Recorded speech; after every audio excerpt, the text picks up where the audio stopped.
Greetings, everyone. I am G Long, the host of the Long in the Boot podcast, coming at you from the heel of the boot of Louisiana.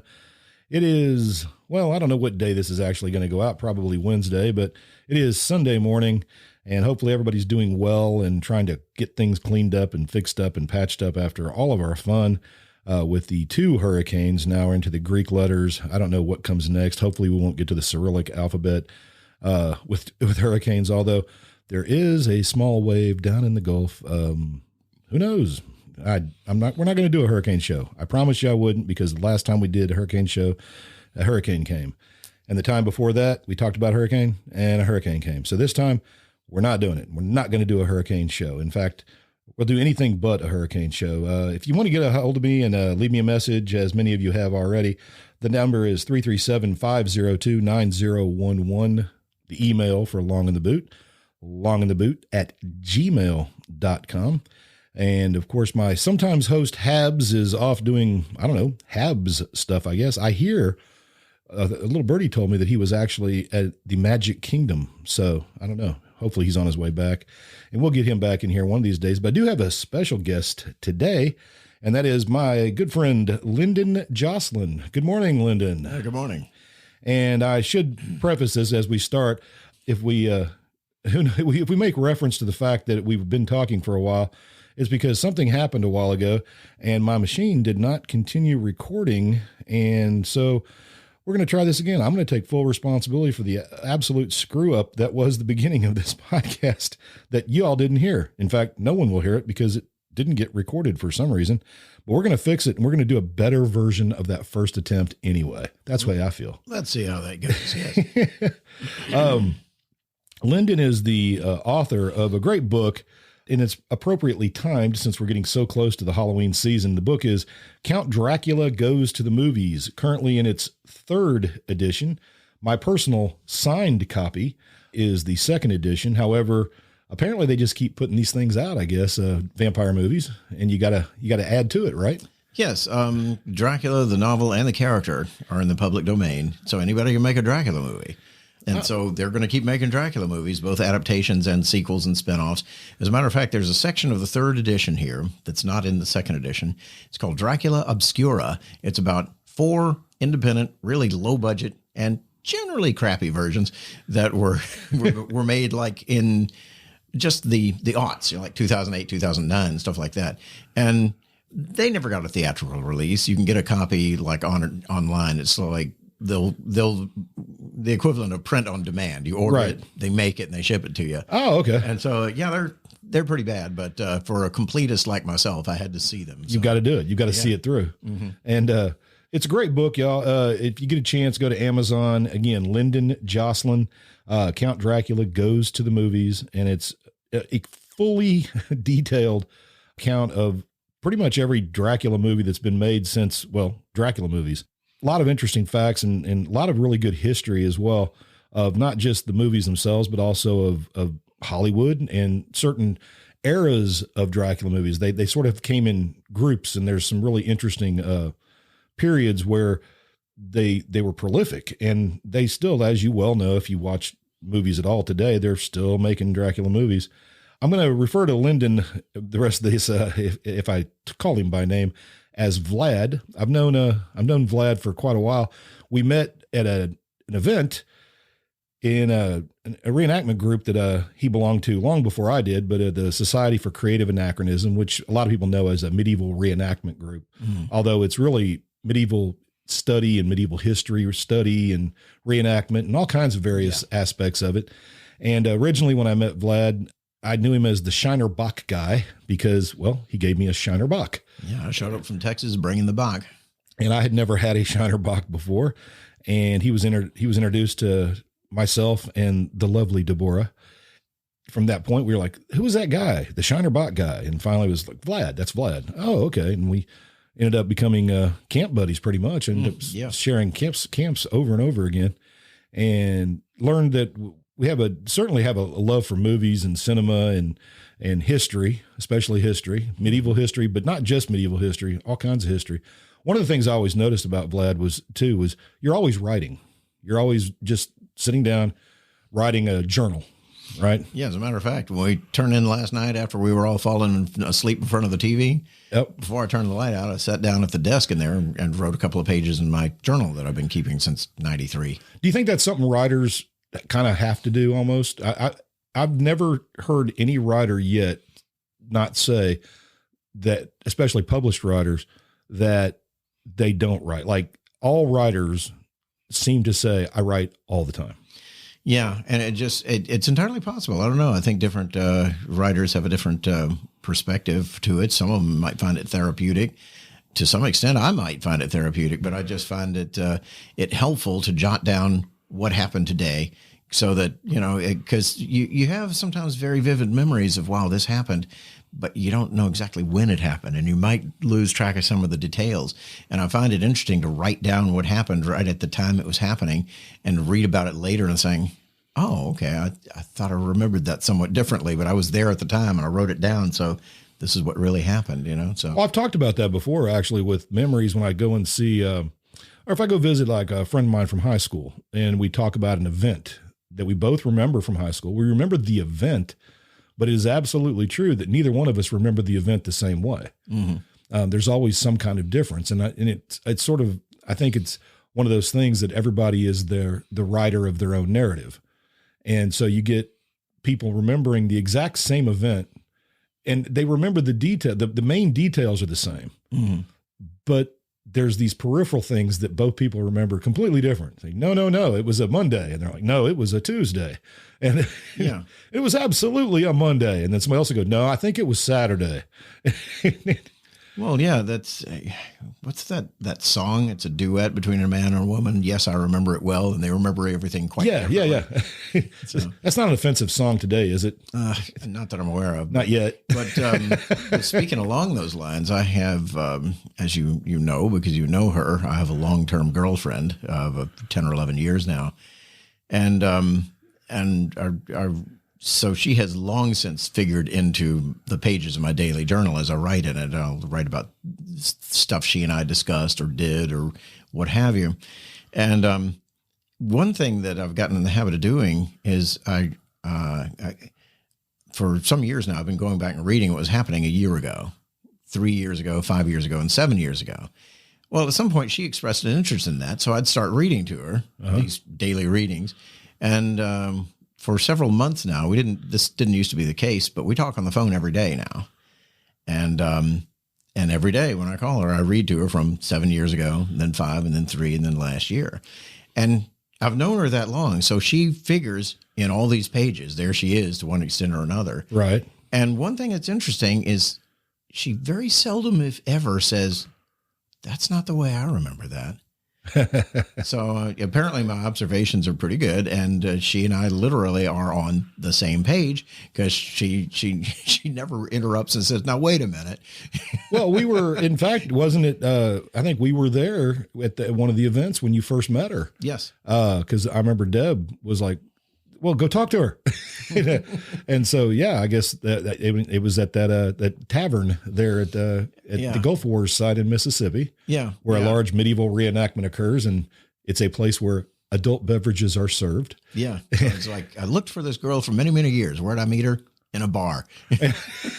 Yeah, but it was a medieval bar. Yeah, I had to travel 400 years to get there. But that's a movie right there. Are you kidding? Hollywood, are you listening? It's a 400-year epic.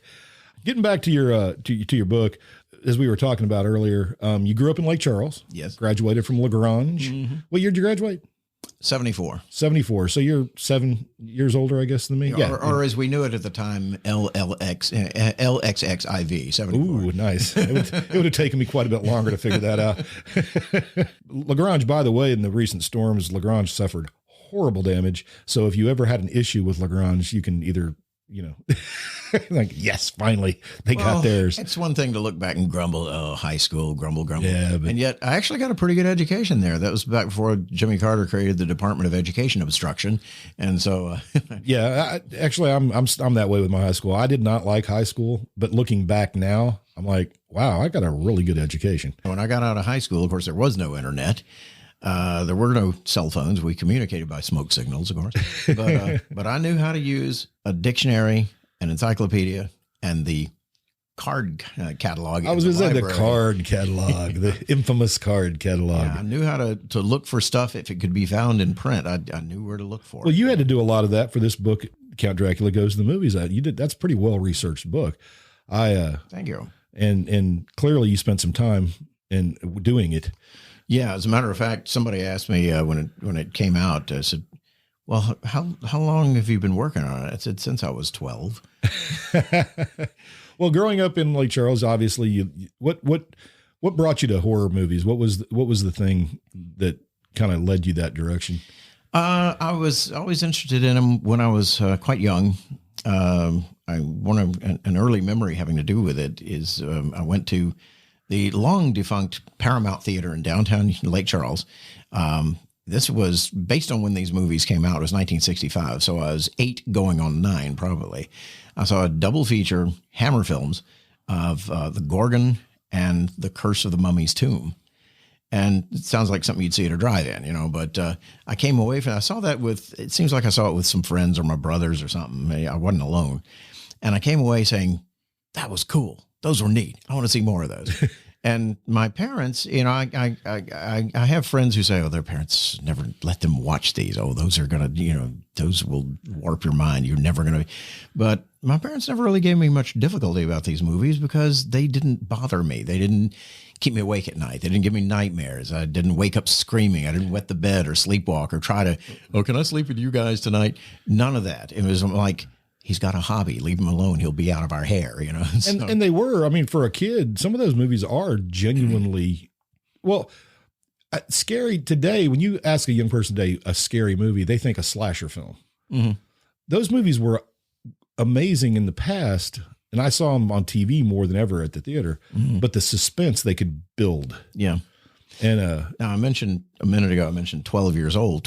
I was 12, and actually I may have been 11 based on when it came out. It was when I first saw the first time I saw a Christopher Lee Dracula movie. It was Dracula's Risen from the Grave. It came out in the United States in 1969. So I saw it spring or summer of 1969.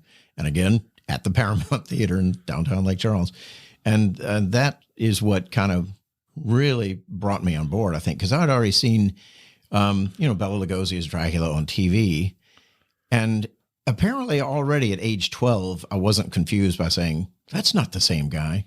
Yeah. I knew the difference. They're two different actors are playing the same character, but that kind of got me curious about it. And,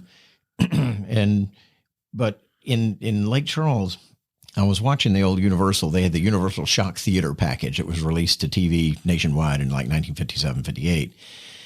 And that's where I saw the old Dracula, Frankenstein, the Wolfman, the Mummy, the Invisible Man, and all these. So when you say the package, Universal released this to like TV stations across the country? Yeah. Or Yeah. Yeah. And they could just show it whenever they wanted to, right? Yeah. It wasn't like a syndicated series.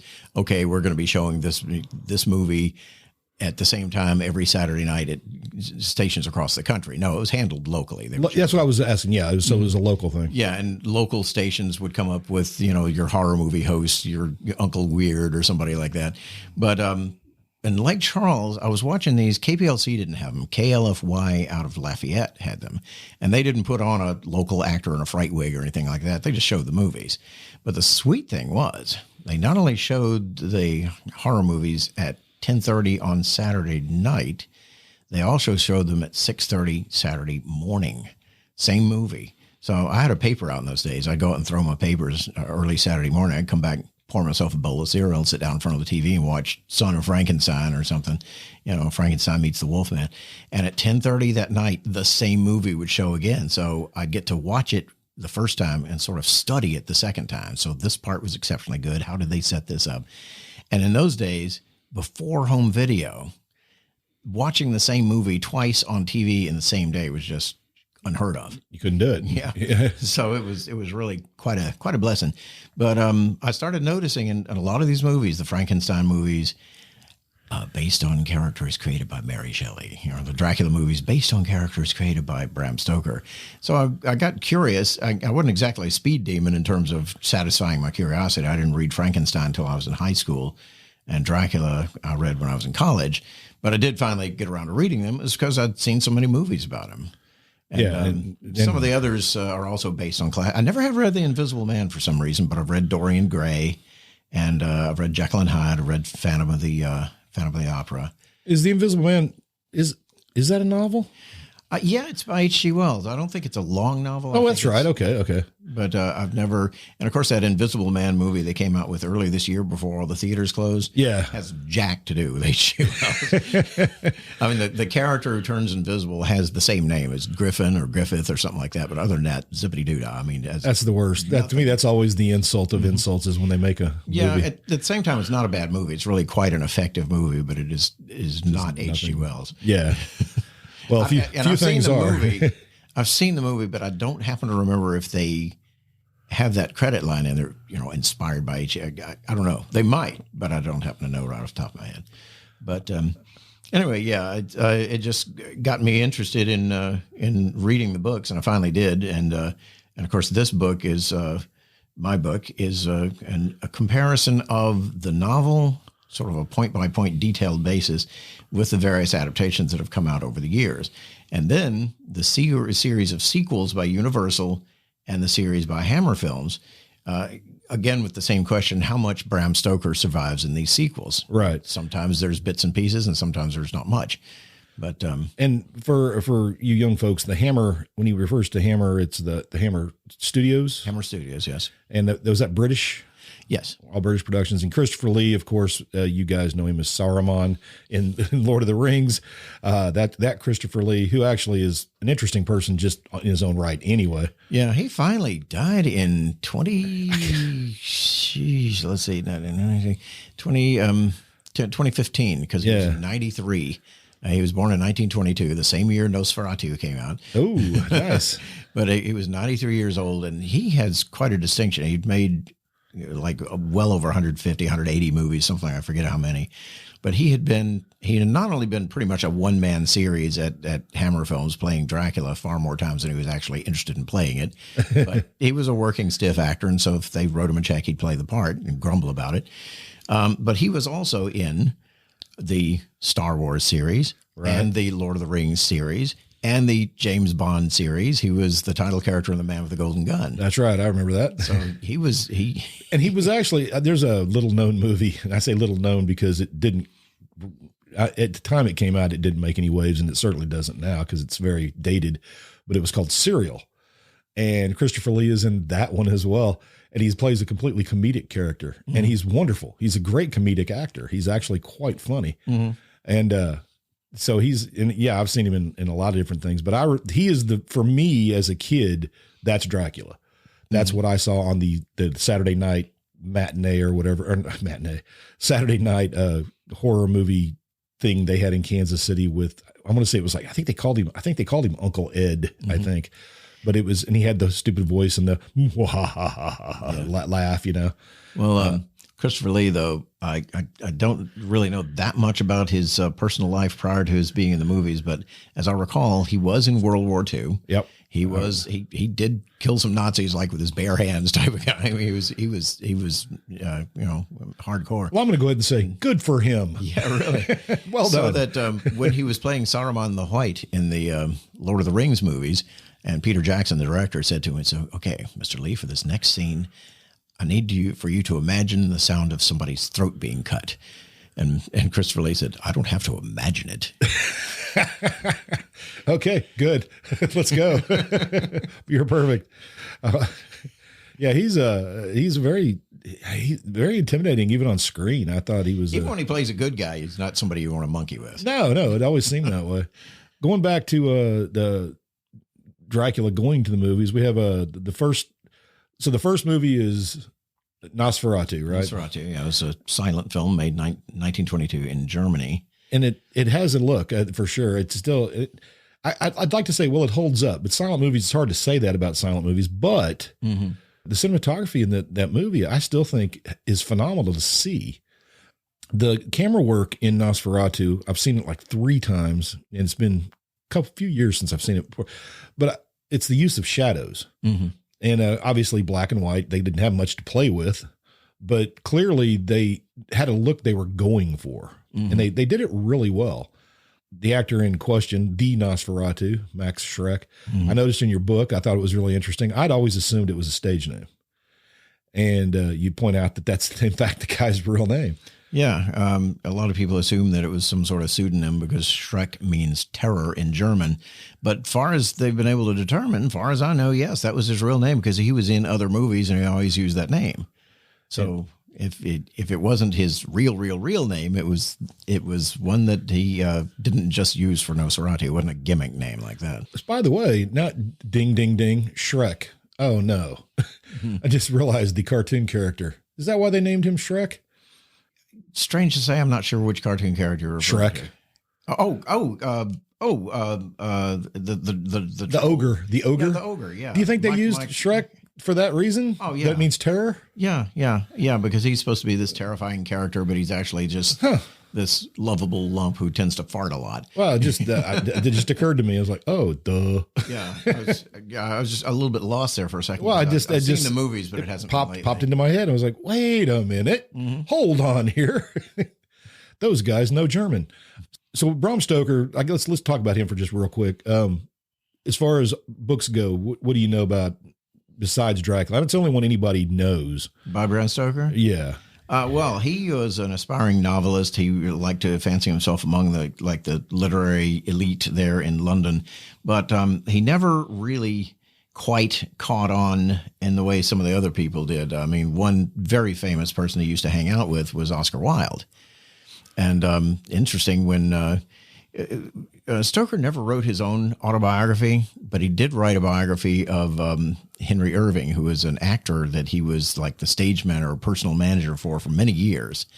And so in writing about Henry Irving, he wrote also about himself and about all these people they knew in the stage and literary world of London at that time. And the one person the name that's missing is Oscar Wilde. After Oscar Wilde's scandal, we were talking about cancel culture earlier. It's kind of like he just got swept under the rug. Nobody talked about Oscar Wilde and his indiscretions anymore. So that's such a shame. Yeah, but in any case, so Stoker was in those same circles. Yeah, the literary circles. Apparently, his one big hit was Dracula, and he wrote other books. Before and afterwards, and collections of short stories. He wrote some really crackerjack short stories, but his other novels include Lair of the White Worm, which has been filmed. We talked about that earlier. That's weird. Yeah. Weird. Hey, kids, go check that movie out. Yeah. And he also wrote this movie called The Jewel of Seven Stars, which was sort of an Egyptian mummy's curse type of movie, a reincarnation type of movie, which has also been made into a movie several times. Hammer made it. Called in the 60s, there was a movie called Blood from the Mummy's Tomb, which is a very lurid title. The movie itself is actually not bad, and it's atmospheric and eerie, and it's really sort of about a mummy's curse. There's not a mummy walking around or anything like that. It's like a reincarnated person or something. Is it that story like a person like sees somebody and they've been reincarnated from the past? Is that kind of thing? I've only seen it once and it's been a while, but I remember thinking, oh, that wasn't bad. And it was one of several times that particular, it was made into a movie about 1980 called The Awakening with Charlton Heston. Well, The Awakening. I remember that. Yeah. I was thinking about when Francis Ford Coppola did his Bram Stoker's Dracula, he uses that idea of the reincarnation thing. So I wonder if that was a little bit of a callback to Stoker's other work. Yeah, it could have been, because it's not this whole bit about Mina or Lucy is Dracula's reincarnated long lost wife or love or girlfriend or something like that. That's not only not in the book, Dracula, it's not even hinted at. It's just not there. And yet it's so central to the story of Bram Stoker's Dracula when they came out in the movie in 92. Right. And God, it's been that long. Yeah, it's been more than 28 years this year. But and it made a big splash, a very popular movie. I've never liked it for various reasons, but one of them being the hype surrounding it, and because they were saying that it was the first and most faithful adaptation of Bram Stoker's Dracula. And it was neither. It wasn't the first and it wasn't the most faithful. And I had people telling me, oh, it's the most faithful version, right? And I said, have you read the book? No. I said, well, I have. So save that for the tourists. I know better. What do you think, in your opinion, what's the most faithful adaptation? The one that was made for the BBC in 1977, I believe, with Louis Jourdan in the title role. It's called Count Dracula, and it makes streamlines it somewhat because the book has too many do nothing characters in it, so it merges a couple of those, and it has, among other things, has one of the best, most respectful versions of Renfield ever done. Because Renfield is kind of a difficult character. He's kind of a hanger-on in the book. He's sort of this guy. He's in a mental institution, and he's sort of a clinical vampire. He eats bugs and spiders and flies in an attempt to absorb their life form, and therefore a life force rather. And therefore, he has sort of a psychic link with Dracula. He knows when Dracula is coming to England, and he's like the only person in the story who really knows what the hell's going on. And it's difficult to communicate with him because he doesn't really want to discuss it with anybody. But different versions of the novel don't quite know what to, or of the movie don't quite know what to make of him. So Christopher Lee's first one, Horror of Dracula, was quite a good movie. It's only 85 minutes long, and the book runs more than 400 pages. So Renfield is not in it at all. He's completely left out. But there are other movies where Renfield is in it, but because he's eccentric and he eats bugs, they turn him into comic relief. Which I've seen that numerous times. I think it's kind of inexcusable. But the Louis Jourdan version, Renfield is really very well done. Quite a part of the story, and is not for 1 minute made to look funny. So going back to the book, into the movies. Well, Hollywood going to the movies, and so we do Nosferatu. The character Nosferatu in the 1922 version, as we were talking about earlier, he's closer in appearance than most of the Draculas we see. Yeah. Dracula in the book, he's not sexy. He's not attractive. He's cadaverously thin. He's pale. He has a big pointed nose. He has pointed ears, for crying out loud. He has long pointed nails. He has a big white mustache, a head full of white hair, glaring red eyes, hair in the center of his palms. Yeah, that was something that I had not caught really. For some reason, I didn't remember. And anybody who gets close enough to find out will say he's got really foul breath too. So he's just this ghastly character that sort of pestilential nature of him is captured pretty well in Nosferatu. I mean, he literally brings plague to town with rats and everything. His teeth are like rat's teeth. They're just two front and center teeth. And the only thing appearance-wise that's different about him is that he is bald, like a skull in Nosferatu. Yeah. Other than that, he's very much the way Bram Stoker wrote the character. And since then, they've seen fit to make him suave and sexy and all this. I've always thought this funny. It's ironic that the closest to Nosferatu or to Stoker's Dracula for teeth is Count Chocula. It's yeah, which incidentally, Count Chocula, you'll notice he doesn't look anything like a Bela Lugosi caricature. It's because Universal Pictures still very jealously guards that.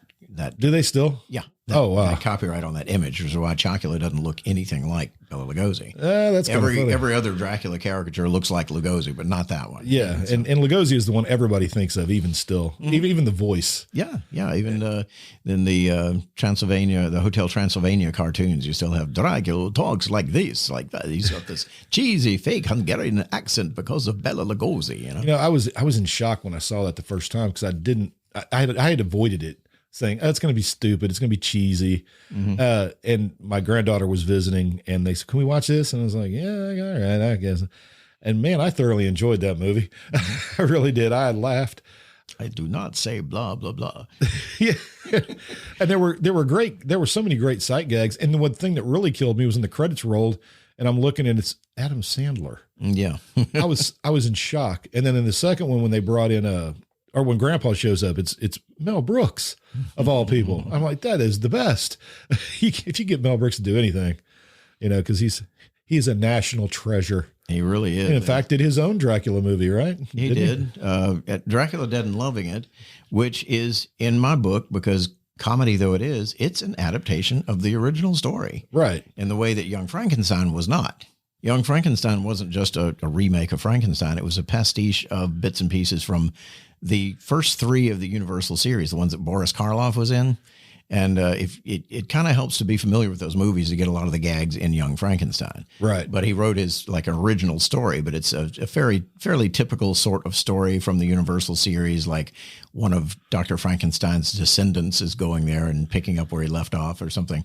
So it's an example of something that I read several years back that I forget who said this. And I guess I'd always sort of instinctively known it, but hadn't really fully realize it.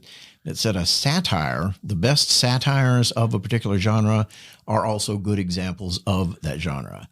So Young Frankenstein is not only a good parody of a Frankenstein movie, it's a damn good Frankenstein movie. It is. It is. In the same way that Shaun of the Dead is a damn good zombie movie. It absolutely is. Yeah. I still, and a great, well, it's satire not only on zombie movies, but on society in general. Mm-hmm. Yeah. I still tell people all the time, I think the opening shot of Shaun of the Dead, of the people walking around in the grocery stores and stuff before the zombie attack actually happens, and they all look like zombies right from the get-go. Yeah, correct. You nailed it. One of the best sequences in that movie is home run. Is early in the movie when Sean is all distracted and pissed off because his love life isn't going well, and he does his everyday walk down the store and around the block to the convenience store to pick up his bottle of milk or whatever it is, and all around him are zombies, and he doesn't even notice. Right? It's just another morning. Oblivious. a truly great movie. If you haven't seen it, and shame on you if you haven't. Shaun of the Dead. It's priceless. Yeah. And part of a trilogy actually that is quite good. Anyway, going back to since you'd asked about Dracula Dead and Loving It, Mel Brooks did that one, and it is. I don't think it's particularly funny. It's not really all that good a movie, but it rates mention in this book because it's an adaptation of the original story. And that's your goal here. I mean, they attach some gags to it, and it's still a version of the original story. So it rates mention here. And it wasn't done on the cheap either. It's a good looking movie. Yeah. So they decided to remake Dracula again after Nosferatu, or well, they didn't. They decided to make Dracula the book into a movie. Why Bela Lugosi? What do you think? Well, there's some backstory there. It started out what ultimately became the Universal movie. Started out as a stage play in London. That was a big hit. Critics hated it. Audiences lined up down the block to see it in London and in the provinces. And then it came to the United States, opened on Broadway in New York in 1927. It was somewhat revised for an American audience. The two guys were involved. One was Balderston and one was Dean. One wrote it, and the other one sort of adapted it for American audiences, and I forget which was which. I'd have to look that up. I might have to read my own book to find that out. But in any case, at the same time it was a big hit on Broadway, you had traveling companies going around the country performing it in here and there, like in Chicago and L.A. or what have you. And Bela Lugosi played the part on Broadway, and he also was later joined one of these traveling troupes. So he knew the part backwards and forwards. And so when it was time to make the movie, you'd think, well, he'd be a natural choice. They cast almost everybody else first. They were going to cast Lon Chaney Sr. in the role. But interesting, kind of ironically, for a guy who'd made his career in silent movies, he died of throat cancer. Yeah, so he couldn't be in it. But they were hilarious. Yeah. There were all kinds of other people, Chester Morris, Paul Muni, all these people, like gangsters. Do I recall reading in your book, Bela Lugosi, when he started playing it on stage, he had to learn it phonetically? That's the story. There's some question as to how true that is. It's a good story. It is a good story. Certainly by the time he played the part in the movie, he had learned English, if he didn't already. But there is persistent stories told about how he learned the part phonetically for stage because he was a Hungarian immigrant who was still learning English. And if somebody blew a line, he would be a bit lost. Oh, okay. Well, I can see that. But in any case, he practically had to beg for the role when they were making the movie. And they hired him and said, yeah, we can get him cheap because he already knows the part. Sure. And the guy who was actually making the money in that movie was a fella who played John Harker. It's this sexy young British actor named David Manners. And David Manners. Yeah. Where is he today? But he, they paid him a lot more than it was about a 6-week shoot, and they paid him about $5,000 a week, which is at that time, that was a huge amount of money. That's pretty good coin today, but in 1930 when they were filming it, that was outrageous. $5,000 a week Bela Lugosi got 3,000 total overall. Oh, wow. What a difference. Yeah. And it 1931 turned out to be between Frankenstein and Dracula. 1931 was Universal's only profitable year of the 1930s. They coasted the rest of the Depression on the strength of 1931. And they owed a lot of that to Bela Lugosi, and they treated him like dirt. He didn't play. Well, I was going to say this is in the middle. Oh, well, not in the middle, but it's in the Depression. It's certainly in the middle. Actually, it's right in the middle of the Depression, I guess. So he helps them have a profitable year, and then they still treat him like crap. Yeah.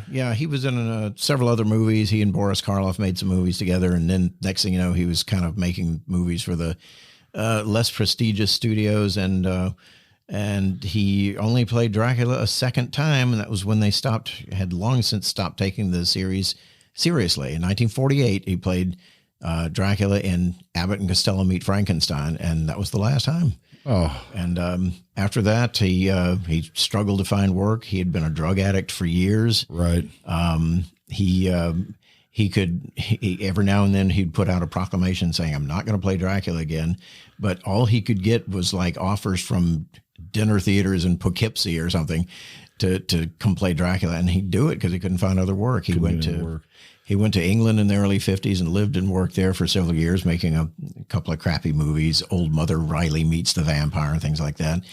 And well, I guess his last work is also it's a movie that's considered the worst movie ever made, which is Plan 9 from Outer Space, right? Yeah. And he died while that was being made, didn't he? He died beforehand. They shot he's in the movie for a few short, just a couple of short mentions or sights of him. I haven't clocked it, so I can't say whether it's seconds or minutes. Well, I know they hired somebody to walk around with his arm across his face for the rest of What happened was he made friends with Ed Wood, who is a spectacularly untalented young film director who nonetheless had a lot of moxie and a lot of vision and actually made a consistent body of work. People who think Ed Wood is the worst director ever made have obviously never seen a movie by Jerry Warren or some of the really just astoundingly bad directors, people who just found a movie camera. Ed Wood actually worked in the business, and he hired the best people he could, including Bela Lugosi. He hired people for the money he had, right? Yeah. And he was going to make a movie, a comeback movie for Bela Lugosi called something like Return of the Vampire or something like that. So they shot some scenes of Bela Lugosi coming out of the house and looking around, that sort of thing, just sort of establishing shots. And then he died. Yeah. So he had this just a few minutes of film of Bela Lugosi, and finally it occurred to him, said, I can't let this go to waste. I got to build something around this. And so they built the entire screenplay of what was going to be called Grave Robbers from Outer Space. It was later called Plan 9 from Outer Space, in which Bela Lugosi has this brief appearance of these few minutes that were shot before his death. And as you mentioned, the rest of the movie is played by a completely different character walking around a cape which he just holds up in front of his face. It's crazy. Actually, the movie they did of all of this, the Ed Wood movie with Johnny Depp, is actually a very enjoyable and well-made movie. I really love that movie. I do too. I have a lot of love for that movie. It's one of those that I watch every Halloween because there's a wonderful scene involving trick-or-treating at Bela Lugosi's house. Yeah. Where could you go that would be better than Bela Lugosi's house? And hey, kids. And Vampira is a character in the movie. And right. Of course, she was out of work at the time she appeared in Plan 9 from Outer Space also. A lot of people were out of work when they appeared in that movie. Yeah. But yeah, it's But every incarnation of, and it doesn't matter how it's done. It could be for a commercial for a used car lot. If Dracula's in that commercial, it's going to sound like Bela Lugosi. Yeah. Mm-hmm. And it doesn't matter what it is. Cartoon, straight, real horror, absolute just satire. It doesn't matter. The Count on Sesame Street. Absolutely. It's Bela Lugosi. So it's really interesting. So Bram Stoker has this one great novel that somehow has just continued chugging along. Yeah. And people keep readapting it, doing different things with it. Bela Lugosi's character, he's an actor who really didn't get a lot of work except for this one role. You know, people worry about being typecast, but in fact, he's typecast because of one role. I mean, and he didn't do it over and over and over. Yeah, he just did it that couple of times. I mean, Christopher Lee did it way more often. Yeah. And he still didn't get typecast as Dracula. He was able to perform and play all kinds of other characters later. That's true. Although I can bet you that that Dracula is probably on his gravestone, if anything, because that is, for better or worse, that is what a lot of what he's remembered for. But, for me, that's the first thing in my head when I think of Christopher Lee is still Dracula. Then comes all the other stuff, but Dracula is still first because it's who I remember as Dracula. Yeah, there came a point in his career when he was talking to interviewers and he just didn't want to talk about it. So I can see that. Ask me anything else but that. Please, not that. But yeah, to me, one of his finest hours was in The Three and the Four Musketeers. Yes. Yeah, I forgot about that. Oh, he was so good in that. And Rochefort. Yes. The one eye. he is the Count's. He is the Cardinal's living blade, they say. Yes. Those are good movies, too. Yeah, good. And hardly anybody in that cast is still with us. They're all, yeah. I think Raquel Welch is still alive, but the rest of them are dying off. We were talking about Young Frankenstein a minute ago. Mel Brooks. I always do that. I trip up on the two. Mel Brooks is like one of the sole survivors from. He's left. That's Young it. Frankenstein. Yeah, because Carl Reiner just died. His best friend for God knows how long. Yeah, but what's his Terry Garr, I think might still be alive, but she's been ill for I thought she passed away. She may have, because she was ill for a very long time. But Marty Feldman didn't even live to be 50. Yeah. Gene Wilder died a couple of years ago. And Madeline Kahn. Peter Boyle, Madeline Kahn. She died quite young. Thing that's not often unknown. Actually, the guy, Mars. Kenneth Mars. He lived till not too long ago. It was he did die a few years ago. Yeah, and I still think that is one of his finest moments in any movie ever. Yeah, he sort of specialized in playing German caricatures too. He was he was in the original again Mel Brooks version of The Producers. Right. He was the ex-Nazi who wrote Springtime for Hitler. And late in his career, I think one of the last things he did, he was in Malcolm in the Middle. Oh, I forgot about that. Yeah, he was a German immigrant who owned a dude ranch. A dude ranch. Yeah.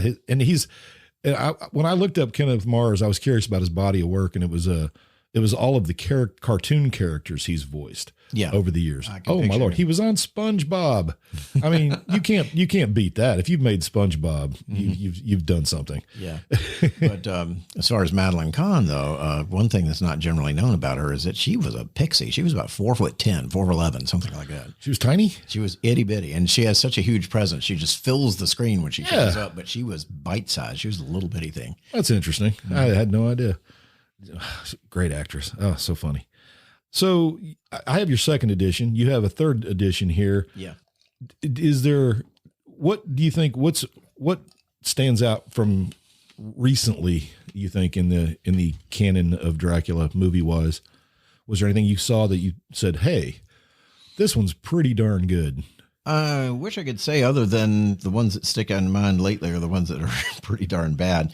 Dario Argento, who's blown hot and cold over the years, he made a horror movie back in the 70s, in 1977, called Suspiria. Oh, yeah. Which is still very frightening, very hard-hitting. Well, several years ago, he made Dario Argento's Dracula, and it's ridiculous. It's bad. It's just awful. What a shame. Yeah. But of course, we got television series now, not necessarily based on Dracula, but What We Do in the Shadows. Oh, that's wonderful. That series is so. You like what they've done with the vampire mythos in that? Yeah, that's a lot of fun. Of course, they perpetuate the thing about sunlight, which is I don't know if we've talked about it this time or if we were talking about it previously when the recording unfortunately shut off, but how sunlight is such a go-to thing in vampire movies. Like, oh, they can't come out in daylight. Oh, it's almost in every vampire movie. It goes back in the Universal films. They'd always say a single ray of sunlight falling upon him would destroy him. That's invented totally by the movies. That was invented, in fact, by Nosferatu. The sun came up on him and killed him, vaporized him. And it's not only not in Dracula, because he comes out in the novel 2 or 3 times in broad daylight. He doesn't dig it. He'd rather not. He comes out when he has to. But he's just, in daylight, he's just some guy. You could walk up to him and blow his brains out with a gun. No powers whatsoever in the daylight. At nighttime, he's in his element. He's formidable. He can walk through walls. He's spectral. But in daytime, he'd just rather not. But that's one thing that, in the same way the movie got me to read the book. The book, Bram Stoker researched it for like 10 years before he wrote it, and he put a lot of folklore in it. And that got me reading vampire folklore, which is interesting and complicated, far beyond what you typically see in the movies. And the one thing that never comes up is they aren't harmed by sunlight. And they come out, there are periods where they would come out into daylight so boldly that they were called demonium meridianum, noonday devils. So was that inserted into the movie Dracula, the one with Bela Lugosi? It's mentioned. Yeah, he never comes out in daylight, but and in Nosferatu, it's not mentioned at all, right? No, Nosferatu, he's killed by. Oh, he's killed by sunlight. Sunlight. That's right. So that's where it begins. That's where it begins. Less than 100 years ago, it was 1922. That's really interesting. Mm-hmm. So, but it's and I discuss. Why do you think they added that? Well, as a matter of fact, probably the best way to answer that. If only I knew someone who wrote a book about this stuff. Yeah. There's a passage in which I address that. This might be a lengthy little passage here, but it's okay because it's well written. There you go. As often happens to the Count and other vampires in the movies, here he's done in by sunlight. Stoker's Dracula, by contrast, can and does come out in broad daylight. He does so in the novel 3 or 4 times. Nor does he come out only on cloudy or gloomy days. It was a hot day for September, Mina writes in her journal of the day she and Jonathan encounter Dracula in Hyde Park, and so they find a comfortable seat in a shady place. Not until Bram Stoker's Dracula do we find a movie Count who can so rub elbows with the daytime population. Like I said, I'm not a big fan of Bram Stoker's Dracula, but he does come out in the daylight. He does. Those really cool sunglasses. Yeah, those blue sunglasses are really hip. Even in the novel, though, Dracula's daytime appearances aren't without risk. His power ceases, Stoker has Van Helsing say, as does that of all evil things, at the coming of the day. Until the sun sets tonight, that monster is confined within the limitations of his earthly envelope, that is, his body. He cannot melt into thin air nor disappear through cracks or chinks or crannies. If he goes through a doorway, he must open the door like a mortal. In the novel, a sailor aboard the Demeter creeps up on Dracula by night and tries to stab him, but the knife went through it, empty as air. This incorporeality compares with a chilling scene in Nosferatu in which the Count makes a spectral, translucent appearance on board the ship. Yet later in the novel, when Dracula confronts Van Helsing's party as they sterilize the last of his boxes, Jonathan takes a swing at him with his kukri and strikes a decidedly tangible target. A second less and the trenchant blade had shorn through his heart. As it was, the point just cut the cloth of his coat, making a wide gap. The difference between the two attempted knifings is that Jonathan's takes place about 1:30 in the afternoon. So being afoot in the daytime, per Stoker, robs the Count of his nighttime invincibility. But at the time of Jonathan's ambush, which takes place after Dracula enters the building from outside, the afternoon sun does the Count no harm at all. Folkloric vampires, too, can shrug off the sun's rays. Summers, Montague Summers, again quoting William of Newburgh, tells of another 12th century vampire who, after he had harried people during the night alone, began to wander abroad in plain daylight, dreaded by all. He further notes that per a treatise by Elachi, the vampiric Vrikolikos of the Greek islands is so destructive to men that sometimes he appears in full daylight, even at noon. In his 1928 book, The Vampire, His Kith and Kin, Montague Summers argues that vampires may wander abroad during the day and that the vampire is truly demonium meridianum, noonday devil, as I mentioned a moment ago. Now, what a startling revelation many people find this to be. They're often as surprised as Van Helsing surrogate T. Eliot Stokes upon first seeing Barnabas Collins in broad daylight in House of Dark Shadows in 1970. Vampires in daylight? The very idea yanks the rug out from under decades of vampire movies, many of them, like Nosferatu, quite good ones. One of the few other vampire by daylight movies that leap to mind is 1958's Curse of the Undead, a gothic western about a vampire gunslinger, which is a tad difficult to take seriously. Another is 1974's Captain Kronos, Vampire Hunter, a late Hammer effort that's in a category of its own. Yeah. I've seen it's that. A strange film, yeah. The Noonday Devil also undermines the overpraised writings of Anne Rice, as well as knocking the struts out from under legions of goth vampire posers who mouth such inanities as, well, I know I'm a vampire because I like blister in the sun after just a few minutes. Oh, and I'm descended from Vlad the Impaler, too. So where do we get this cinematic conceit, this bit of Hollywood folklore, which also includes such false notions as you become a werewolf if you're bitten by one, that a vampire is killed or even vaporized by sunlight? Since 1922, movie vampires, Dracula included, when exposed to sunlight, have faded, withered, melted, crumbled to dust, burst into flames, even exploded, all with no basis in folklore or in classic literature either. J. Sheridan Le Fanu's often filmed vampiress Carmilla was even more of a daytimer than Dracula. So why? Well, part of the confusion may arise from the folkloric tradition referred to by Summers that the vampire is more likely to be abroad at night. This is no surprise since vampire attacks upon their sleeping victims were, in fact, nightmares. Haunts of all type tend to go bump, especially at night. Even the ghost of Hamlet's father vanishes with a cockscrow. From this tendency, there apparently arose an assumption that it had to be so, and that a vampire, not merely an apparition but a physical presence, would suffer physical harm from sunlight. Other factors contributing to the characteristic fear of sunlight from movie vampires would seem to be the simple, if not simplistic, good, evil, light, darkness dichotomy. Christ himself said that men love darkness rather than light because their deeds are evil. The ease of using the sunrise deadline as a suspenseful plot device, already in use as early as the 1927 stage play. And, of course, the opportunity such a scenario offers to devise ever more sophisticated special effects to depict the daylight demise of a vampire. Compare, for example, the sudden fade-out of the Count at the end of Nosferatu to his agonizing disillusion at the climax of Horror of Dracula. Then compare either of these to the pyrotechnic solar destruction of the main vampire in both versions of Fright Night, 1985 and 2011. And you'll see the law of heightened expectations at work. Now, in the final analysis, if there were such things as vampires, then movies promulgating the baseless notion that you're safe from them by daylight would be on a par with the old civil defense films of the 1950s that tried to convince you that radiation was no big deal. They could get you killed. Yeah. Actually, I like the idea of the plot device, that it just makes something easy to work around. It's just a nice, handy idea. Plus knowing that the sun is going to be coming up in 10 minutes, so you've got this race against time and that sort of thing. There's this wonderful cartoon by Gay and Wilson. You familiar with him? I am. Yeah. It shows Dracula or somebody like him, some vampire with a cape and what have you. He's re-entering his crypt. Right. And there's his coffin there with the lid open. He's running in. And in the background, you see the sun coming up and a couple of guys chasing after him with stakes and hammers. And the vampire saying, "Accursed daylight savings time." Yeah. Guy Wilson was the great cartoonist for Playboy magazine. So many really morbid cartoons coming out of him. Yeah. Okay. Where do you think we go from?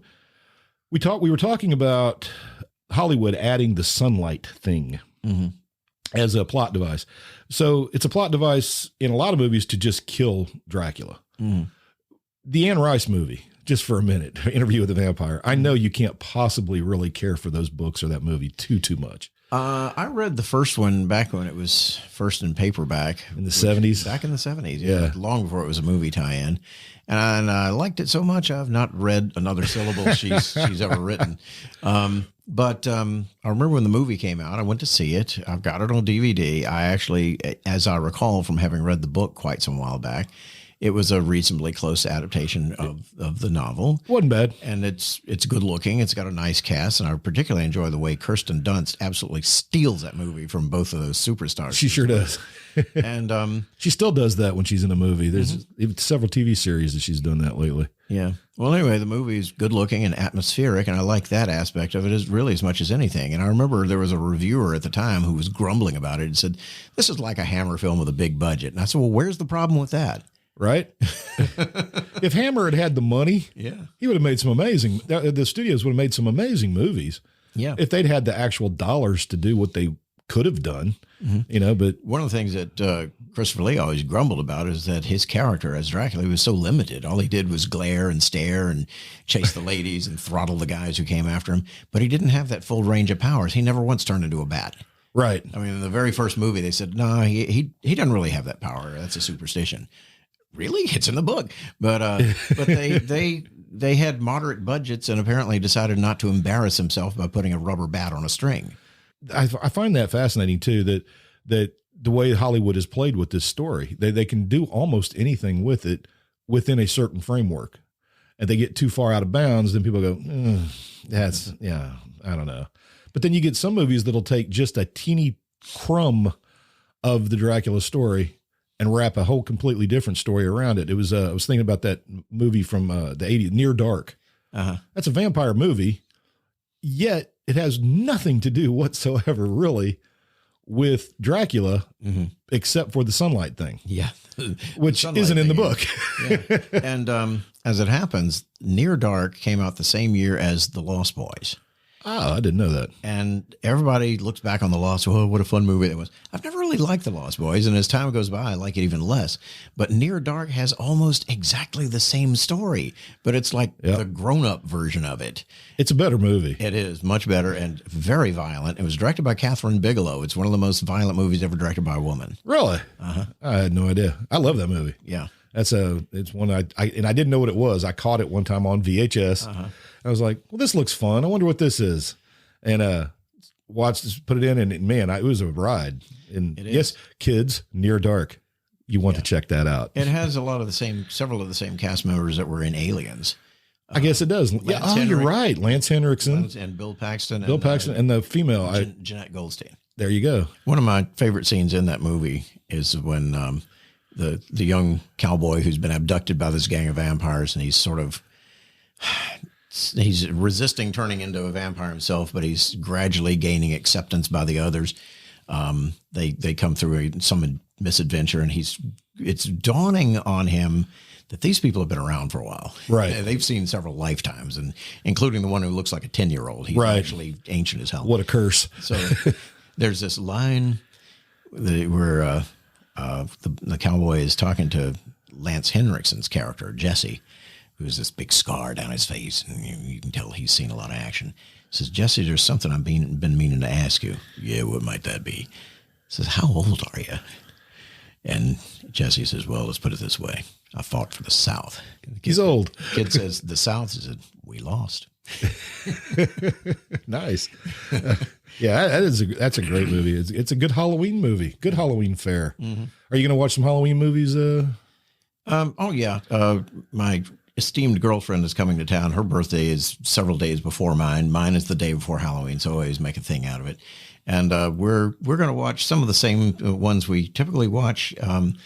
Nightmare Before Christmas, of course. And nice. That's a good one. Yeah, I always like this one that came about 10 or 12 years ago. It got almost no theatrical release. And me and everybody else who loved this movie discovered it on DVD called Trick or Treat. Trick or Treat. I don't know. It's an anthology movie. Huh. And it's generated such a fan base just on home video viewing that last I heard, they were still talking about making a sequel to it, but I don't know what the current status is of that. Well, I might have to look that up. Now, it's not Trick or Treat. It's simply Trick or Treat. Trick or Treat is the way it's spelled. There's another movie that came out in the 80s called Trick or Treat, and that's not the same one. No, I was going to say, I know that movie, but you'd said it came out a few years ago, so I was like, that can't be the same movie. Yeah. But another one she and I are going to be watching is that animated Addams Family from a year ago. We watched that while we were evacuated. She missed it. I've seen it, and I've got it on. I thought it was wonderful. Yeah, I've got it on Amazon Prime. I love it. One thing that you may or may not have noticed is at the end credits when they were the Addams Family and doing that business, singing the song, that the characters, the animated characters, are depicted in exactly the same images as the introduction of the TV show from the 60s. Really? Yeah, they recreate those same images with the animated characters. I didn't know that. Yeah. I'll have to watch it again. Yeah, look at them side by side sometime. It's funny. There's a guy on YouTube. There's a YouTuber who's enjoyable. It's a guy from Australia, calls himself Minty. And he does this series of videos about 10 things you didn't know about this, that, or the other. I know who you're talking about. Well, he did one about 10 things you didn't know about the Addams Family on film, And one thing he didn't know, being from Australia, is he didn't know about Charles Addams's cartoons. Oh, he didn't know about the original cartoons? No, he thought it just started with a TV show in the 60s. Oh, wow. So, well, okay, he's not from around here, but yeah, that his delivery is always entertaining. Well, as a kid, my introduction to the Addams Family was the TV show, but my aunt, who was always enjoying showing us new things and encouraging us to learn about anything, she was like, this, and one of her daughters had the comics. Yeah. And so I got to see them, and then I understood where it came from. Yeah, I've got a couple of Charles Adams's books, like My Crowd and things like that have a lot of the Addams Family cartoons in them. And of course, the one thing that's kind of interesting about that is that when they made the first of the Addams Family movies in the early 90s, the one with Raul Julia and also a classic in its own right, a wonderful movie. Angelica Houston, of course, Christina Ricci, America's Young Heartthrob. Yes, right. Is that when they made that movie, they had gotten the rights from Charles Adams's widow to make the movie about these characters. Right. But they got sued anyway, because a lot of the stuff they included in that movie was stuff from the TV series that was not part of Charles Adams's cartoons. Oh, wow. Starting with their names. They were nameless characters in the cartoons. They were never referred to as Gomez or Morticia or even Adams. They were just characters. Yeah. They were called the Addams Family because Charles Adams created them. You know, right. That weird family by Charles Adams. Yeah. But also, Cousin It was created for the TV series. Okay. They didn't have the rights to use him, but they did, and they got sued for that. Lurch in the old cartoons is never seen playing a keyboard. Right. Okay. That's TV series. He has a harpsichord in the TV series, and he played an organ in the movie. So just all kinds of stuff that they had overlooked getting the rights to do. But the lawsuit basically just kind of settled things. It didn't, It didn't, take them to the cleaners or anything. It just acknowledged the guy who owned the rights, and he got a check, and they got the rights to use everything in the second movie. So, okay. Yeah. So everybody was happy. Great. Actually, I've made an argument for years. I think Wednesday, as played by Christina Ricci, helped kickstart the entire emo movement of young high school girls and junior high girls wearing black and being depressed and talking in a monotone voice without ever changing inflection. I think it was her. I think she did it. I think a lot of these young girls saw Wednesday when they were like 6th, 7th grade. Mm-hmm. I like that character. Yeah. It fits the way I feel right now. Yeah. Sad and depressed and always, but of course for the Adamses, being depressed means they feel good. Yeah. That's the thing. That's a gag that's used. There were a lot of gags that were used in the movie that actually came straight from Charles Adams's cartoons. And one of them was when Gomez says to Morticia, he says, "Unhappy, darling?" And she says, "Yes, completely." It's wonderful. One of my favorite moments from the first movie, is when Wednesday and Pugsley are in sort of a talent show on stage, and they have that bloody sword fight, that gore spraying everywhere, and the audience is just like, well, we had a guy in school. This goes back, and Chris Powell, if you're listening, I haven't forgotten. He had access to stuff from a mortician's office, and he had mortician's wax and stuff like that he could play with. But they did the scene from Julius Caesar, and it was a bloody mess. It was like, every time I see the Addams Family do that scene, I think back to school long ago, and Chris Powell and the guys doing their bloody mess. I keep looking over at that red light and making sure that it's on. Yeah, I know. For those of you who know what a screw up I can be, and that would be most people who know me. Earlier, I was recording our podcast and don't know what happened exactly. Still don't know. But my record stopped after 8 seconds, and I never looked over there again, and that little red light was not on. Fortunately, for the last hour and 26 minutes, it has been on, and we've been able to talk about Vlad, my buddy Vlad, or Lyndon Joslin, Count Dracula Goes to the Movies. Perfect book for a Halloween gift. That's what I think. Sure. And you can go to Amazon and pick it up. And you know what? It's going to be a book that you'll have a lot of fun with because it'll give you something to do.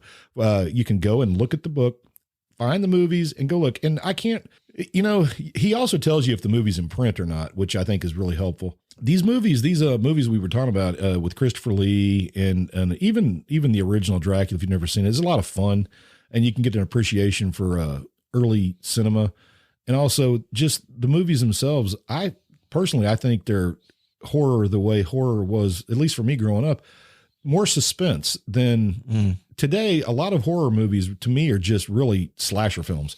They're I don't want to say snuff films. Nobody's getting snuffed, but slash was really big throughout the 80s and to a lesser extent in the 90s, and finally spectral horror started making a comeback. Yeah, with right around 1999 they had Stir of Echoes, Sixth Sense, and a really crappy remake of The Haunting. Yes. at least they were making a ghost story, and they did a bad job of it, but at least, and so we got into more ghostly stories on into the aughts and into we had a brief sojourn with torture porn. Yeah. Which I could take or leave. Yeah. But, I'm not a big fan. But they got into more and more like these PG-13 horror movies that are full of jump scares. And after a while, they sort of get old too. But yeah. Found footage films. Yeah. That has yet to run its course, although I think unfortunately it's getting there. But I like the comeback of the spectral, ghostly, suggested type things.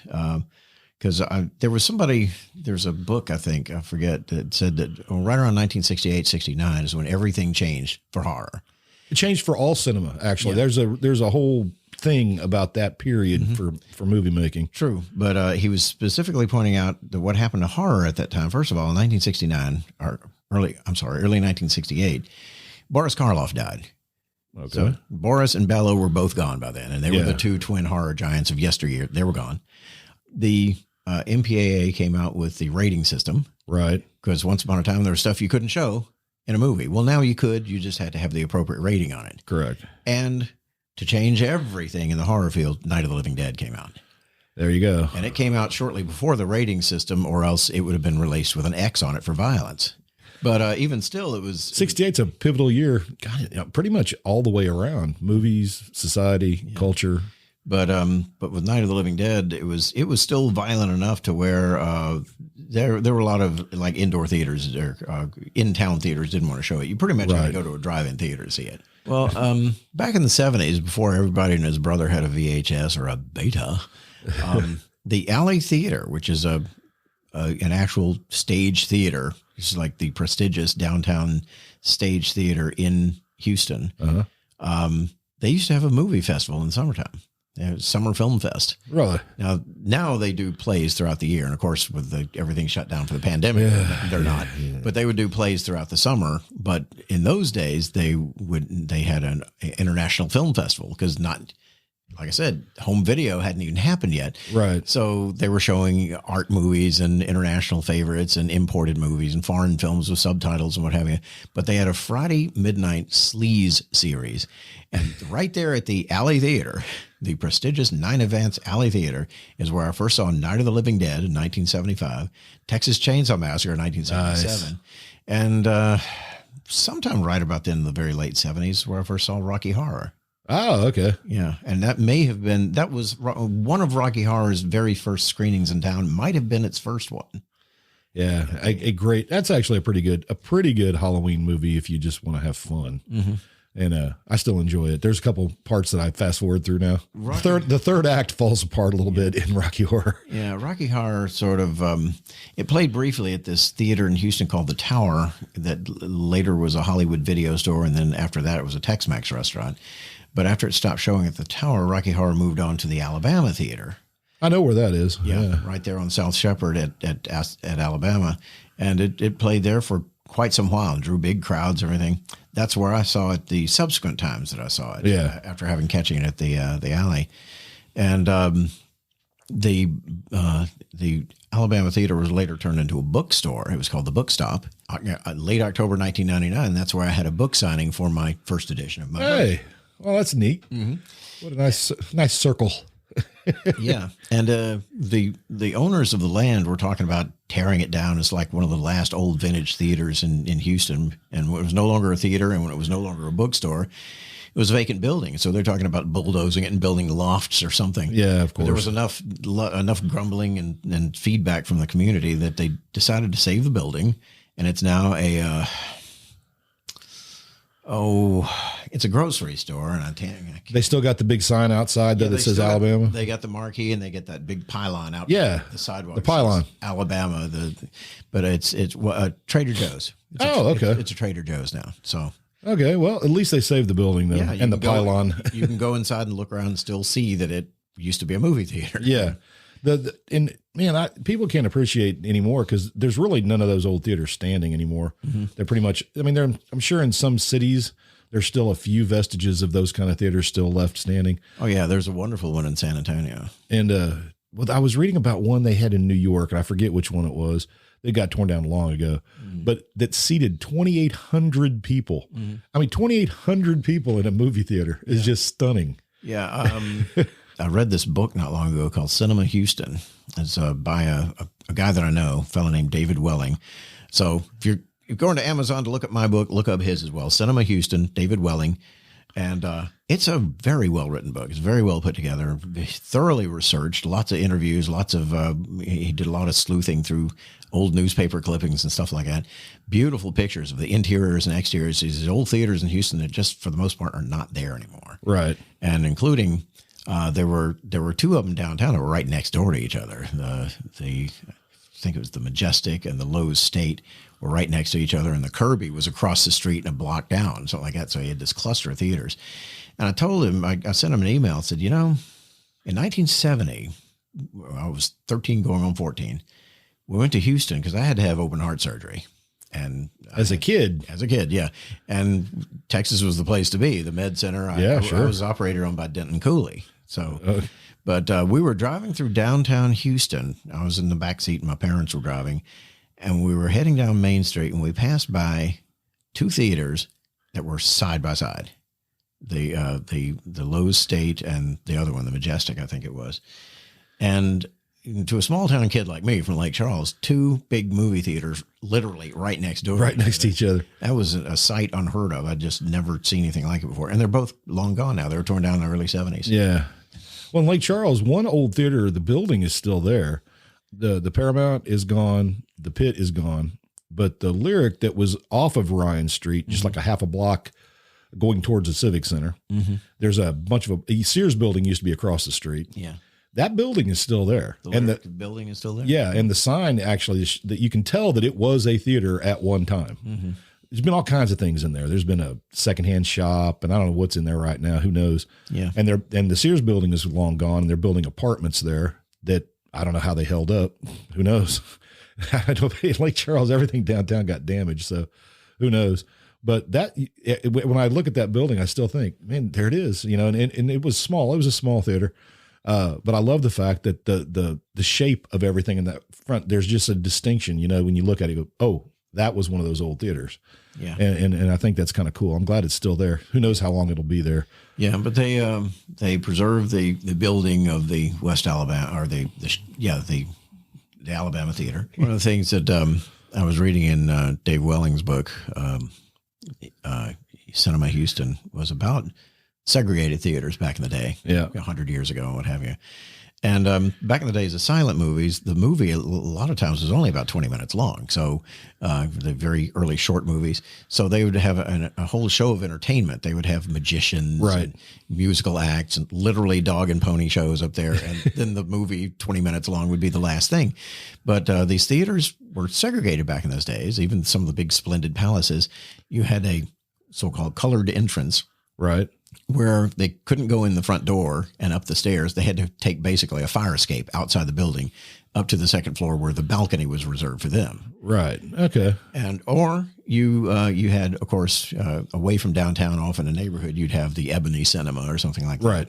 Because there was a whole industry of black movies there for a while. Anyway, some of these theaters also, as far as accommodating a black audience, they would have different showtimes for them. And that had something to do with the development of midnight movies. Oh, yeah. Okay. That makes sense. Midnight when, nobody else is around, y'all can come to the theater, that sort of thing. Yeah. And one thing in Houston that kind of helped break the ice is that Cab Calloway came to town to put in an appearance at one of these theaters. Oh, wow. And everybody, black and white, wanted to see Cab Calloway. And so there was obviously really no way to accommodate all the crowds without just letting everybody in at the same time. And that helped kind of break down that barrier, the segregational barrier there. Cool. Because when you tell a theater owner that this is going to make a $10,000 difference for you, okay, everybody, come on in, come on. All right, I guess I should wrap this up. It's been long enough, and we've actually done two of them. So my guest was Lyndon Joslin, or as I know him, Vlad, and his book, Count Dracula Goes to the Movies, available at Amazon in its 3rd edition, and probably going to have to make a 4th edition before long. Sooner or later, if they keep cranking out Dracula movies, and I'm sure they will. And there's probably one being made somewhere right now. Like I said, we better wrap it up. Vlad, it's been a joy having you here and hanging out and having too many adult beverages last night. I want to thank Vlad. Don't forget, if you want to get a hold of me, it's longintheboot@gmail.com. You can also leave a message at The Long in the Boot phone number, 337-502-9011. And we'll be back real soon with another Long in the Boot podcast. Habs will be returning at some point, I'm quite sure. And other than that, that's about it. Got anything you'd like to add, Vlad? Yeah, it rhymes. Not really. This publisher that published my book is McFarland. They're from North Carolina, and they do a lot of related stuff, a lot of entertainment related stuff, and they have some other Dracula related titles and vampire related titles if people are interested in checking out some of their other things. I was a freelance copy editor for them for almost 15 years, but they've decided to streamline their operations, so now I'm looking for something else to do as a freelancer. But it's given me some time on my hands to finish a long-term project I had, which I've written a fairly long piece of fiction. When I put it that way, that convoluted sort of way, I'm reluctant to say I've written a novel because I've known so many dinglings over the years. Like, I'm writing a novel, right? And they can barely put 10 words together. Or, they'll write one page every 8 months or something like that. I'm writing a novel. No, you're not. But I wrote a screenplay many years ago, and it was actually represented by an agent for a couple of years, but never sold. So it sat in a bottom drawer for a long time. And I finally just last year sat down with a pen and a spiral notebook because I never learned how to type properly, and wrote it out, turned it into a novel. Okay. And so right now, my esteemed girlfriend, who is an English teacher and a composition teacher, is going to give me the beta read on it. And sure. And you don't want to edit your own stuff. Yeah. Well, I can. I mean, you do edit your own stuff as you go, I guess. I can copy edit my own stuff, but in terms of, if anything, it might be a little bit on the short side. So I asked her, give this a read and tell me what you think it might need more of. Right. Because I don't want to pad it for length, but there might be some further development of this or that needs. Plus, the main character is a 23-year-old woman. And I was never a 23-year-old woman. No. And she was, so she might have some insights. Actually, I got you. Yeah, so. That's a good idea. Okay, well, we look for it. And when it's published, you'll be back on Long in the Boot. Yeah. There you go. Okay. All right, everybody. Y'all take care. We'll see you real soon. And I say we'll see you. I don't know how else to say it. You'll hear me real soon? I don't know. Anyway, thanks for listening to Long in the Boot, y'all. And we'll be back real soon. Take care. Hang on to your loved ones. And, well, hopefully school will be starting for everybody real soon. Ta-ta.